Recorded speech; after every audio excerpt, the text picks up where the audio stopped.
ลักษณะทางร่างกายภาษาอังกฤษว่า characteristic อีกทีหนึ่ง characteristic หน้าหัวใจซึ่งภาษาอังกฤษว่า heart shape อีกทีหนึ่งเนาะ heart shape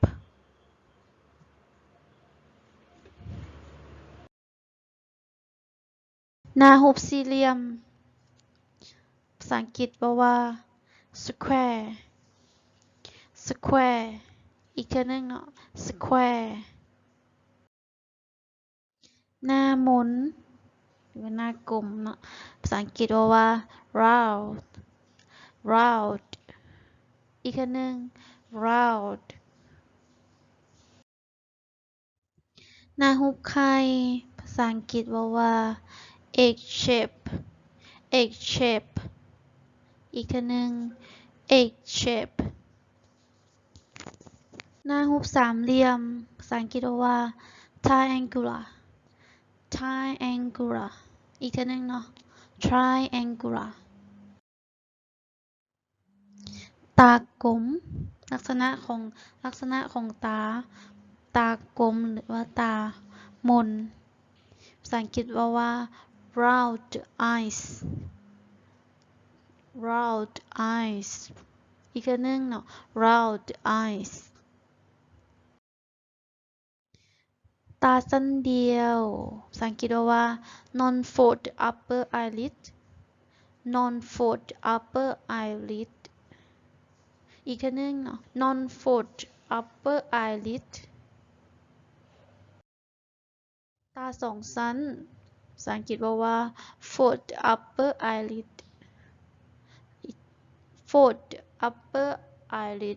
อีกทีหนึ่งเนาะ fold upper eyelid ตาตีบหรือตาตีตาน้อยเนาะภาษาอังกฤษว่า narrow eyed อีกทีหนึ่งเนาะ narrow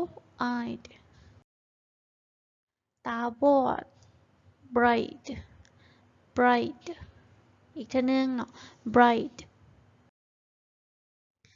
ตาใหญ่ big eye อีกทีหนึ่งเนาะ big eye ตาน้อย small eye อีกทีหนึ่งเนาะ small eye ตาโกนหรือว่าตาคุมตาลึกภาษาอังกฤษว่า deeply set อีกทีหนึ่งเนาะ deeply set ตาเป็นประกายภาษาอังกฤษว่า sparkling eye อีกทีหนึ่งเนาะ sparkling eye อีกทีหนึ่งเนาะ sparkling eye ดังหูภาษาอังกฤษว่า prominent nose อีกทีหนึ่งเนาะ prominent nose ดังใหญ่ big nose อีกทีหนึ่งเนาะ big nose ดังน้อย small nose อีกทีหนึ่ง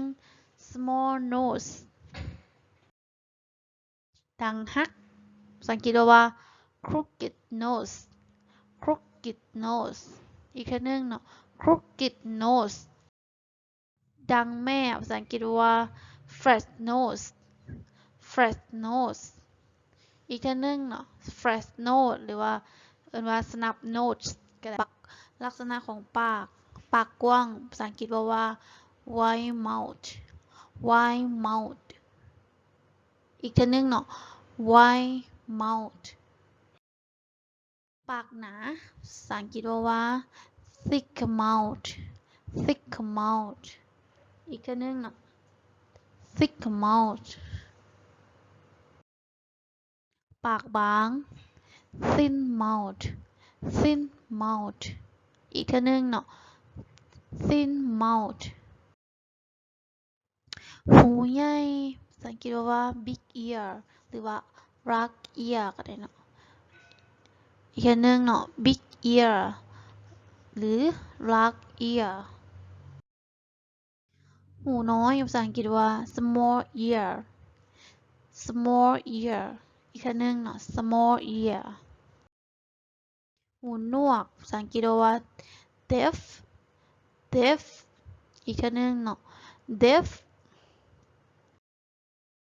หูแหลมภาษาอังกฤษว่า point point อีกอันหนึ่งเนาะ point หัวล้านภาษาอังกฤษว่า bored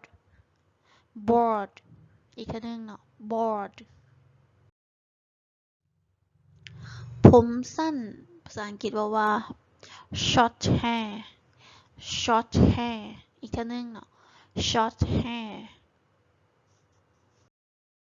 ผมยาวภาษาอังกฤษว่า long hair long hair อีกอันหนึ่ง long hair ผมชื่อภาษาอังกฤษว่า straight hair straight hair อีกอันหนึ่งเนาะ straight hair ผมยุ่งภาษาอังกฤษว่า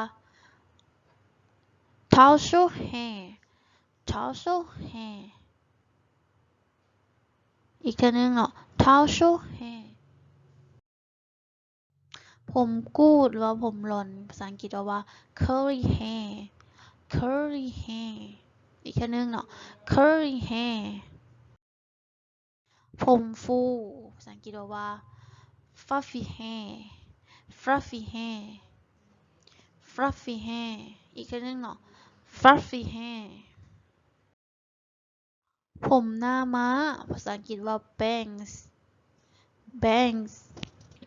อีกอันหนึ่งเนาะ bangs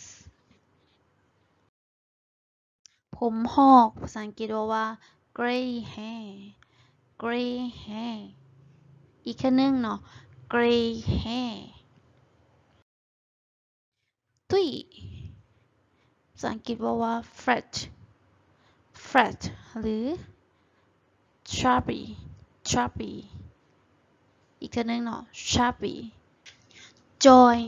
ภาษาอังกฤษว่า skinny skinny หรือว่า thin ก็ได้ thin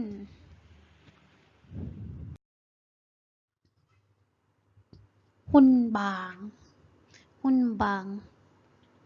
ภาษาอังกฤษว่า slim slim อีกอันหนึ่งเนาะ slim หุ่นดีภาษาอังกฤษว่า well built well built อีกอันหนึ่งเนาะ well built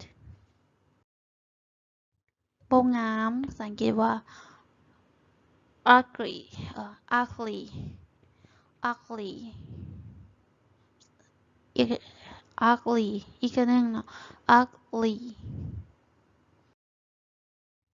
ความสูงปานกลางภาษาอังกฤษว่า medium medium อีกอันหนึ่งเนาะ medium สูงภาษาอังกฤษว่า tall tall